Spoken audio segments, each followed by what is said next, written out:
Ibùsọ̀ kẹrìnlá, a sin Jésù sí isà òkú. A wá foríbalẹ̀ fún Jésù, a sì yìn ọ́ lógo.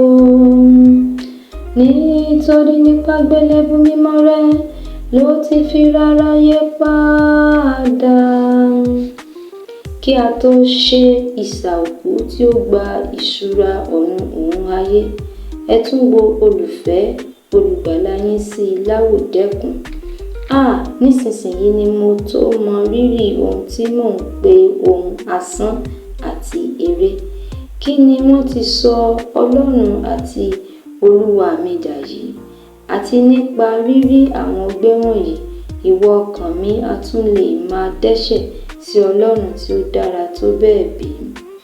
Oòrùn, òṣùpá àti àwọn òkúta ń mì nípa ikú Jésù, àfi èmi nìkan ni mo ṣàìmọ́. Èmi yóò wá tún pa á nípa ẹ̀ṣẹ̀ mi bí? Àgbẹ̀dọ̀, kí n kú nígbà ẹgbẹ̀rún tẹ́nù ju kí n tún ṣẹ̀ ọ́ lọ. Mo kí ọ Màríà, ó kún fún oore-ọ̀fẹ́, Olúwa ń bẹ pẹ̀lú rẹ. Alábùkún fún ni ìwọ nínú àwọn obìnrin, alábùkún fún ni èso inú rẹ Jésù.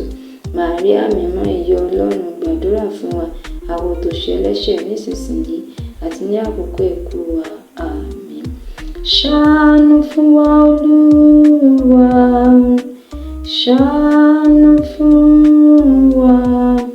Nípanu Ọlọ́run kẹ́mi àwọn olódodo tó ti ṣaláìsí sinmi lálàáfíà.